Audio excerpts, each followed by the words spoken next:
નમસ્કાર વિદ્યાર્થી મિત્રો, ધોરણ 11 જીવ વિજ્ઞાન વિષય ચેપ્ટર 2 જૈવિક વર્ગીકરણની અંદર છેલ્લા લેક્ચરોની અંદર આપણે ત્રણ સૃષ્ટિની વાત કરી ગયેલા છે. પહેલી સૃષ્ટિ મોનેરા સૃષ્ટિ, બીજી પ્રોટિસ્ટા સૃષ્ટિ અને ત્રીજી ફૂગ સૃષ્ટિ.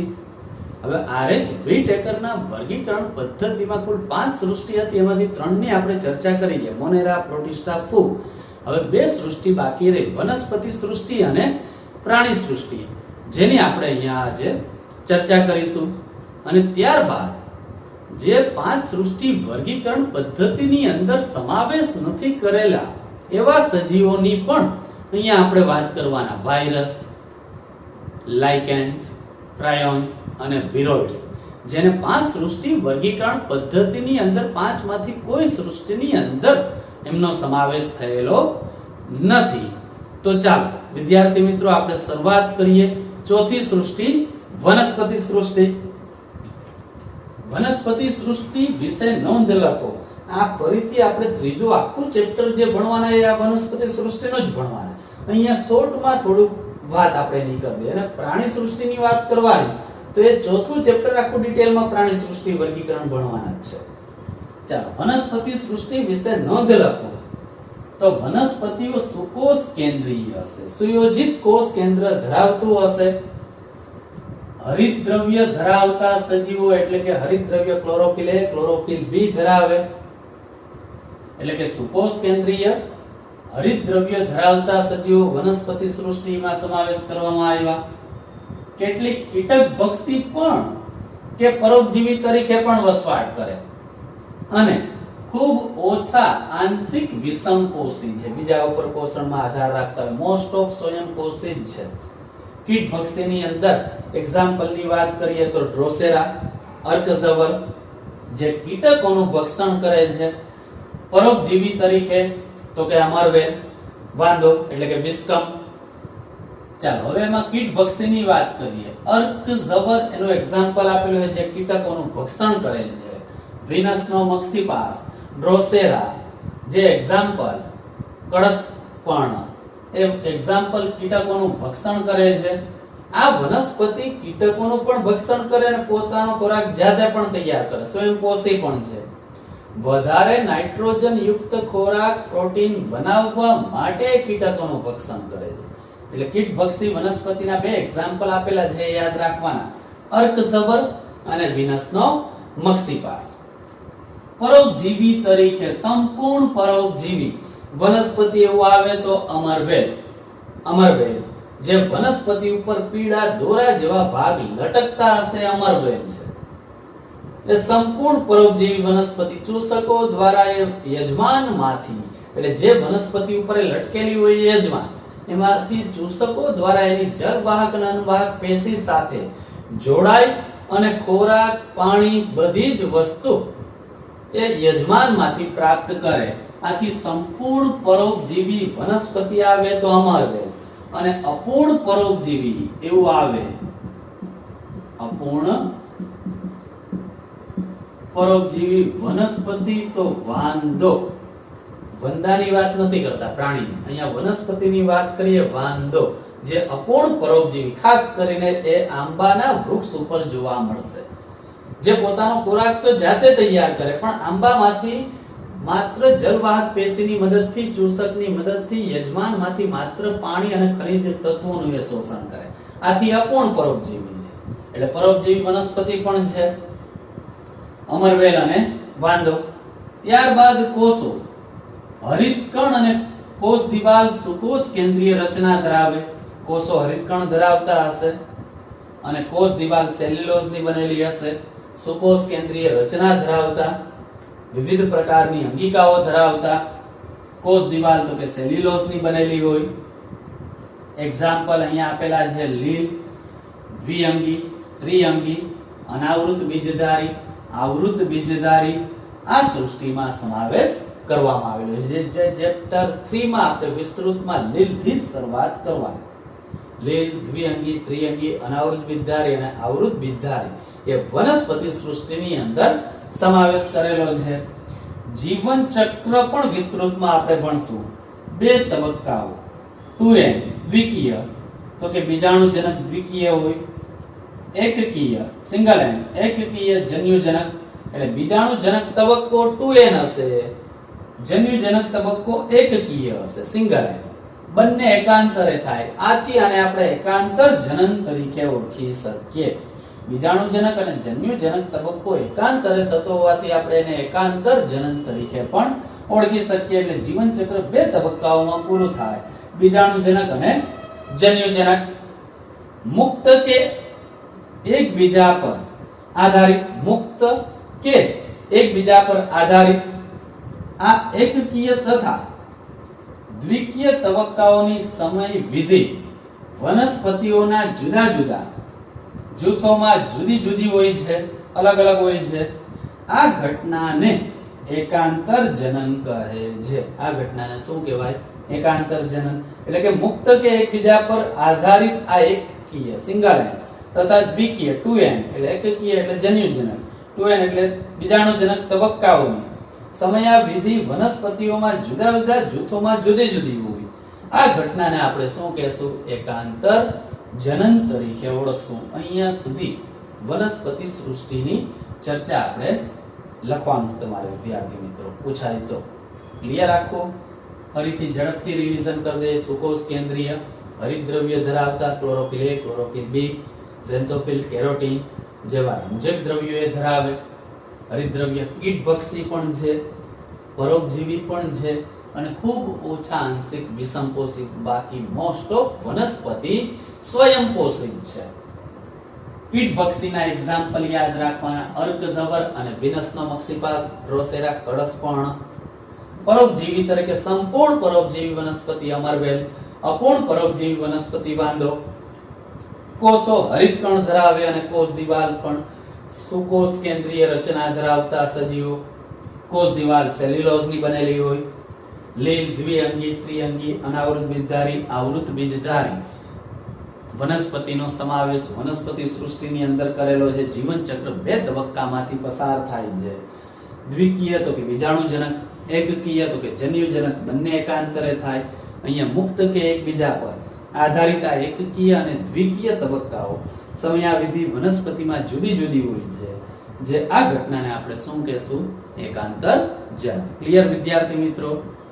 ત્યાર પછી વાત કરીએ પ્રાણી સૃષ્ટિ. તો પ્રાણી સૃષ્ટિ વિષમપોષિત છે, સ્વયંપોષી નહીં હોય. પોતાનો ખોરાક એ જાતે નથી તૈયાર કરી શકતા, બીજા ઉપર આધાર રાખે. સુકોષ કેન્દ્રીય, સુકોષ કેન્દ્રીય સુયોજિત કોષ કેન્દ્ર ધરાવે, બધા જ બહુકોષીય. કોષ દિવાલનો અભાવ, જે આગળ પણ આપણે વાત કરી ગયેલા છે 5 સૃષ્ટિ વર્ગીકરણ પદ્ધતિની અંદર.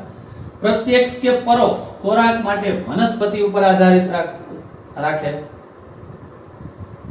પાચન તો કે અંતસ્થ ગુહામાં પાચન માર્ગની અંદર. સંગ્રહિત ખોરાક, આ ખાસ યાદ રાખવાનું, ગ્લાયકોજન કે ચરબી સ્વરૂપે, ગ્લાયકોજન કે ચરબી સ્વરૂપે. અહીંયા સ્ટાર્ચ સ્વરૂપે વનસ્પતિ હોય તો ખોરાક સંગ્રહ સ્ટાર્ચ સ્વરૂપે, પ્રાણી હોય તો સંગ્રહિત ખોરાક ગ્લાયકોજન કે ચરબી સ્વરૂપે. ખોરાકના અંતઃગ્રહણ ની રીત, પ્રાણી સમ પોષણ ધરાવે છે, પ્રાણી સમ પોષણ ધરાવે છે. ચોક્કસ વૃદ્ધિ પ્રક્રિયાને અનુસરે, ચોક્કસ વૃદ્ધિ પ્રક્રિયાને અનુસરે અને ચોક્કસ આકાર અને કદ ધરાવતી પુખ્તતામાં વિકાસ પણ પામે. ચોક્કસ વૃદ્ધિની પ્રક્રિયાને પણ અનુસરે. પહેલો તબક્કો વૃદ્ધિ તબક્કો આવશે, પછી પ્રજનન તબક્કો, ત્યાર પછી વૃદ્ધત્વ તબક્કો પ્રાણીની અંદર પસાર થશે અને ચોક્કસ આકાર કદ ધરાવતી પુખ્તતામાં વિકાસ પણ પામે. ઉચ્ચ સ્વરૂપો ઉપયોગ મુજબ ખૂબ જ વિકસિત અને સંવેદના વાહક અને ચેતા ચાલક કાર્ય પદ્ધતિ પણ દર્શાવે. ચેતાઓ દ્વારા સુવિકસિત મગજ ધરાવતા હશે. પ્રચલન કરવા સક્ષમ હોય છે, હલનચલન પ્રચલન કરવા માટે સક્ષમ હોય છે પ્રાણીઓ. અને લિંગી પ્રજનન તો કે નર અને માદા મૈથુન ક્રિયા દ્વારા જે ભ્રૂણ વિદ્યાકીય વિકાસને અનુસરે છે. ક્લિયર વિદ્યાર્થી મિત્રો? લિંગી પ્રજનન તો કે નર અને માદાની મૈથુન ક્રિયા દ્વારા શુક્રકોષ અને અંડકોષનું સંમિલન થઈ ફલનની પ્રક્રિયામાં જે ભ્રૂણ વિદ્યાકીય વિકાસને અનુસરે, જેમાંથી ભ્રૂણનો વિકાસ થાય અને બચ્ચાને જન્મ આપે. ચાલો, પ્રાણી સૃષ્ટિ વિષમકોષી, સુકોષ કેન્દ્રીય, બહુકોષીય, કોષ દિવાલ અભાવ, અસેદની કોષ દિવાલ, પ્રત્યક્ષ, સીધા અથવા તો પરોક્ષ રીતે ખોરાક માટે વનસ્પતિ ઉપર જ આધાર રાખવો પડે, પાચન તંત્ર અંતઃસગુહા, સંગ્રહિત ખોરાક ગ્લાયકોજન કે ચરબી સ્વરૂપે થાય ખોરાકનો સંગ્રહ, ખોરાકના અંતઃગ્રહણની રીતે પ્રાણી સંપોષણ ધરાવે, ચોક્કસ વૃદ્ધિની પ્રક્રિયાને અનુસરે છે અને ચોક્કસ આકાર અને કદ ધરાવતી પુખ્તતામાં વિકાસ પામે છે. ઉચ્ચ સ્વરૂપોનો ઉપયોગ મુજબ ખૂબ જ વિકસિત સંવેદના વાહક અને ચેતાચાલક કાર્ય પદ્ધતિ દર્શાવે, પ્રચલન કરવા સક્ષમ હોય છે. લિંગી પ્રજનન તો કે નર અને માદા મૈથુન ક્રિયા દ્વારા જે ભ્રૂણ વિદ્યાકીય વિકાસને અનુસરે છે. ક્લિયર વિદ્યાર્થી મિત્રો? ચાલો વિદ્યાર્થી મિત્રો, હવે છેલ્લે આપણે જે વાત કરી કે 5 સૃષ્ટિ વર્ગીકરણ પદ્ધતિની અંદર મોનેરા સૃષ્ટિની વાત કરી ગયા, પ્રોટિસ્ટા સૃષ્ટિની વાત કરી ગયા, ફૂગ સૃષ્ટિ, ચોથી વનસ્પતિ સૃષ્ટિ અને પાંચમી પ્રાણી સૃષ્ટિની વાત કરી ગયા. એટલે પાંચે પાંચ સૃષ્ટિની અંદર બધા જ મોસ્ટ ઓફ બધા જ સજીવોનો સમાવેશ RH ટેકરે કરી દીધેલો છે. હવે બાકી રહેતા સજીવો જેનો સમાવેશ RH ટેકરે 5 સૃષ્ટિ વર્ગીકરણ પદ્ધતિની અંદર નથી કરેલો એની ચર્ચા કરવાની. સૌપ્રથમ વાયરસ, ત્યાર પછી વિરોઇડ્સ, પ્રાયોન્સ અને લાઇકેન્સ. આ 4 એવા સજીવો છે કે જેનો સમાવેશ 5 સૃષ્ટિ વર્ગીકરણ પદ્ધતિની અંદર કરવામાં નથી આવેલો. એમાંથી આપણે વાયરસ પછીના લેક્ચરમાં આપણે વાત કરશું. આ લેક્ચરની અંદર 3 ટોપિક્સ જે સજીવો છે, પહેલું તો વિરોઇડ્સ, બીજું પ્રાયોન્સ અને ત્રીજું લાઇકેન્સ ની હવે આપણે ચર્ચા કરી દઈએ. ક્લિયર વિદ્યાર્થી મિત્રો? ચાલો, એમાં સૌપ્રથમ ટૂંકનો લખો વિરોઇડ્સ, ખાસ અગત્યનું. આ 3 એ 3 અને ત્યાર પછી વાયરસ નીટ માટે અગત્યનું અને ગુજરાત બોર્ડ માટે પણ અગત્યનું છે. ચાલો, વિરોઇડ્સ તો કે 1971 માં ટીઓ ડાયનર નામના વૈજ્ઞાનિકે ચેપી કારકો શોધ્યા હતા. હવે અહીંયા વિરોઇડ્સ આપણે કોને કહેશું? તો કે જે વાયરસ કરતા પણ કદમાં નાના હોય તેને વિરોઇડ્સ કહેવામાં આવે છે. વાયરસ કરતા કદમાં નાના હોય તેને વિરોઇડ્સ તરીકે ઓળખાય છે, જે વાયરસ થી કદમાં નાના છે. અને શેમાં રોગો ઉત્પન્ન કરે? તો કે બટાટામાં ત્રાકમય ગ્રંથિલ રોગ ઉત્પન્ન કરે છે. ત્રાકમય ગ્રંથિલ રોગ ઉત્પન્ન કરશે વિરોઇડ્સ. વનસ્પતિ આવે તો એ બટાટાની અંદર ત્રાકમય ગ્રંથિલ રોગ ઉત્પન્ન કરવા માટે જવાબદાર બટાકા ઉપર ગાંઠો જે ઉત્પન્ન થાય એ વિરોઇડ્સ થી થાય છે. ત્યાર પછી તેમાં મુક્ત આરએનએ જોવા મળે. આરએનએ હોય પણ એ કેવો હોય? મુક્ત. યાદ રાખજો વિદ્યાર્થી મિત્રો, મુક્ત આરએનએ હશે. એટલે અહીંયા ડીએનએ નથી હોતું, પણ શું હશે? આરએનએ. ત્યાર પછી પ્રોટીન આવરણ, આ ખાસ પ્રોટીન આવરણ કેપ્સિડ કે જે વાયરસમાં હોય પરંતુ અહીં તેનો અભાવ હોય છે. વાયરસમાં પ્રોટીનનું આવરણ આવેલું હશે પણ અહીંયા એ કેપ્સિડ પ્રોટીનનું આવરણ અહીંયા વાયરસમાં હોતું નથી, જેથી તેને વિરોઇડ્સ નામ આપવામાં આવ્યું. જેથી તેને શું નામ આપવામાં આવ્યું? વિરોઇડ્સ. એટલે કે વાયરસ કરતા કદમાં નાના અને કેપ્સિડનો અભાવ, તેને વિરોઇડ્સ તરીકે ઓળખાય છે. અને વિરોઇડ્સ આરએનએ નો આણ્વીય ભાર ઓછો હોય છે. વિરોઇડ્સ નો આરએનએ નો આણ્વીય ભાર પણ કેવો હોય? ઓછો.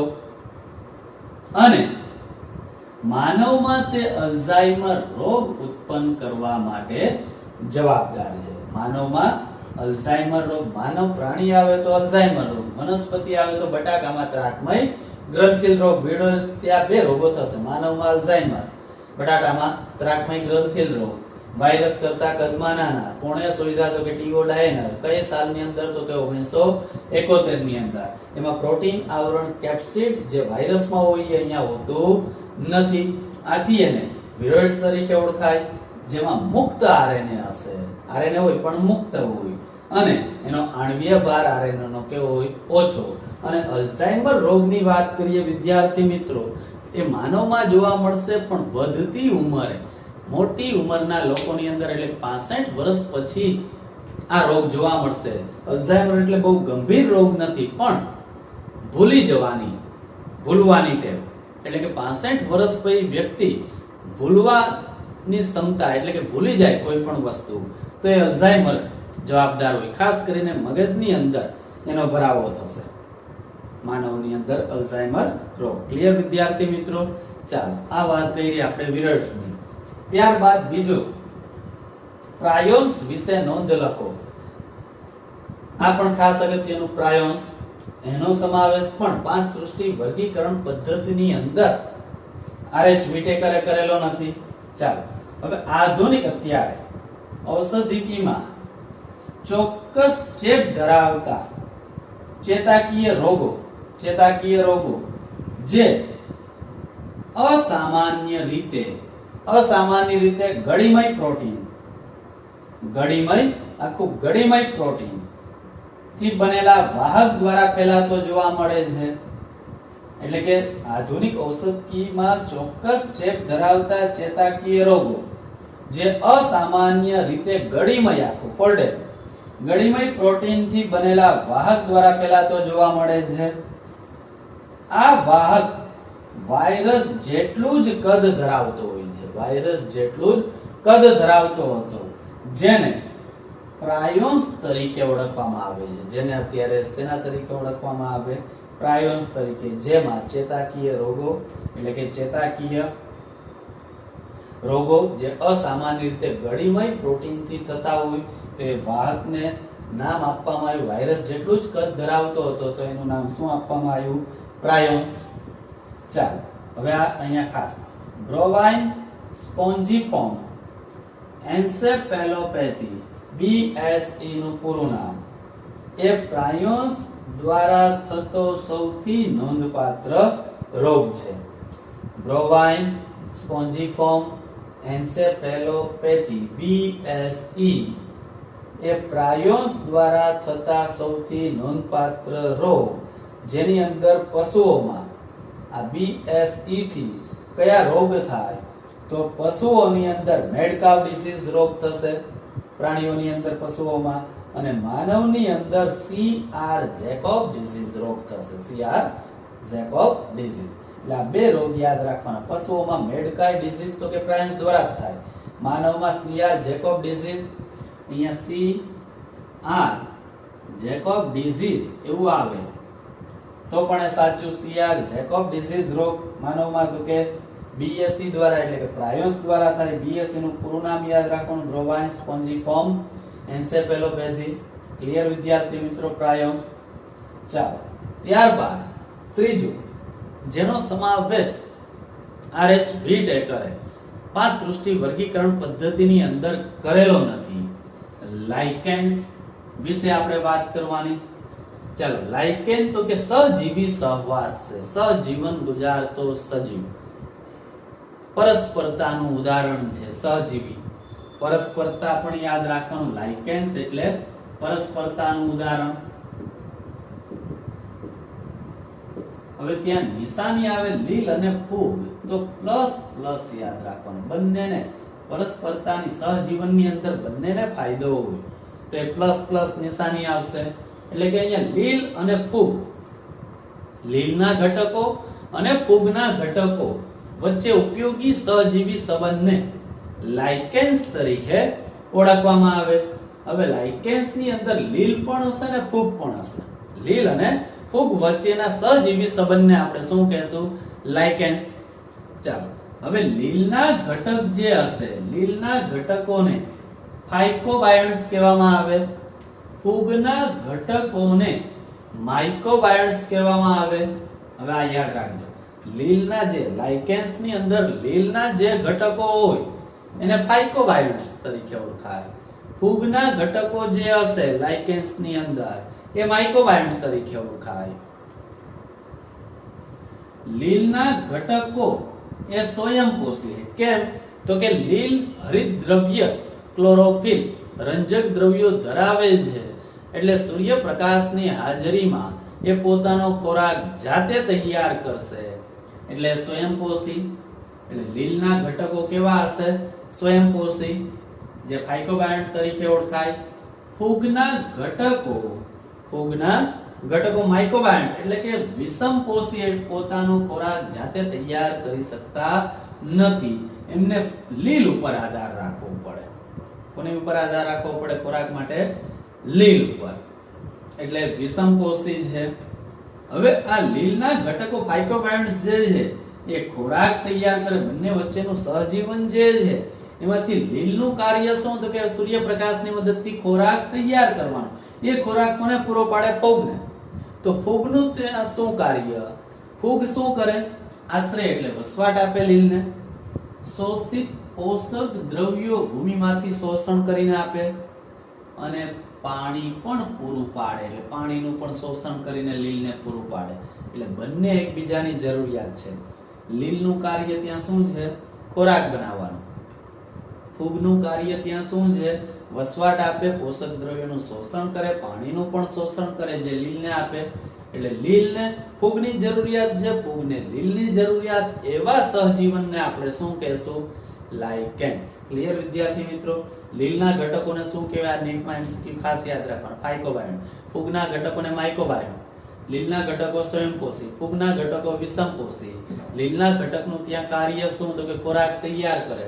ફૂગના ઘટકનું કાર્ય શું? તો કે વસવાટ, પોષક દ્રવ્ય અને પાણીનું શોષણ પૂરું પાડે. ક્લિયર?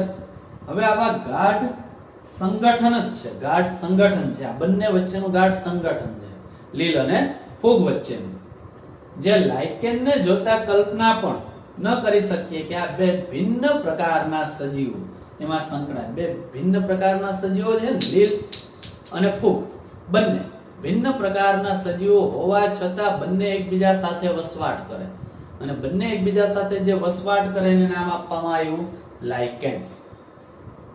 ચાલ, ત્યાર પછી એના ઉપયોગ. તો પ્રદૂષણ સૂચકો પોલ્યુશન ઇન્ડિકેટર તરીકે વર્તે છે. આ પણ ખાસ એમસીક્યુ વારંવાર પૂછાયેલો છે. પોલ્યુશન ઇન્ડિકેટર, પ્રદૂષણ સૂચકો તરીકે નીચે પૈકી કોણ ઓળખાય? તો લાઇકેન્સ. કેમ? તો કે તેઓ પ્રદૂષિત વિસ્તારમાં વિકાસ પામતા નથી. જ્યાં વાતાવરણમાં પ્રદૂષણનું પ્રમાણ વધારે હશે ત્યાં એ જોવા નહીં મળે, ત્યાં એ વસવાટ કરતી નથી. એટલે લાઇકેન જોવા ન મળે એટલે આપણે સમજવાનું કે અહીંયા પ્રદૂષણનું પ્રમાણ વધારે છે. અને પ્રદૂષણ સૂચકો તરીકે પણ, પ્રદૂષણ ઇન્ડિકેટર તરીકે પણ ઓળખે. અને જ્યાં વાતાવરણમાં SO2 સલ્ફર ડાયોક્સાઇડનું પ્રમાણ વધારે હોય ત્યાં એ જોવા નહીં મળે. SO2 પ્રત્યે સંવેદનશીલ, આ ખાસ યાદ રાખવાનું. SO2 સલ્ફર ડાયોક્સાઇડ પ્રત્યે એ ખાસ વિકાસ પામતી નથી. ક્લિયર વિદ્યાર્થી મિત્રો? એટલે અહીંયા પ્રદૂષણ સૂચકો તરીકે પણ ઓળખાય છે અને પ્રદૂષિત વિસ્તારમાં એ વિકાસ પામતા નથી. લાઇકેન્સ કોને કહેશું? તો કે સહજીવી સહવાસ. સહજીવી સહવાસ કોનો છે? તો કે લીલ અને ફૂગ વચ્ચે સહજીવી સંબંધને લાઇકેન્સ તરીકે ઓળખવામાં આવે. લીલના ઘટકોને શું કહેવાય? તો કે ફાઇકોબાયોન્ટ. ફૂગના ઘટકોને તો કે માઇકોબાયોન્ટ. લીલના ઘટકો સ્વયંપોષી, ફૂગના ઘટકો તો કે વિષમપોષી. લીલના ઘટકોનું કાર્ય તો કે ખોરાક તૈયાર કરે, ફૂગના ઘટકો તો કે વસવાટ આપે, ખનિજ તત્વોનું શોષણ કરીને આપે અને પાણીનું શોષણ કરીને આપે. ગાઢ સંગઠન જ છે બંને વચ્ચેનું. લાઇકેનને જોતા આપણે કલ્પના પણ ન કરી શકીએ કે બે ભિન્ન પ્રકારના સજીવો એકબીજા સાથે વસવાટ કરે છે. અને ઉપયોગ પ્રદૂષણ સૂચક તરીકે પણ, અને પ્રદૂષિત વિસ્તારમાં એ વિકાસ પામતી નથી. જ્યાં વાતાવરણમાં SO2 નું પ્રમાણ હોય ત્યાં એ નિર્માણ પામતી નથી. ક્લિયર વિદ્યાર્થી મિત્રો? એટલે આજના લેક્ચરની અંદર આપણે વનસ્પતિ સૃષ્ટિ, પ્રાણી સૃષ્ટિ, ત્યારબાદ ટૂંકનો લખો વિરોઇડ્સ, ત્યારબાદ પ્રાયોન્સ અને છેલ્લે લાઇકેન્સની વાત કરેલી છે. ક્લિયર વિદ્યાર્થી મિત્રો? નમસ્કાર.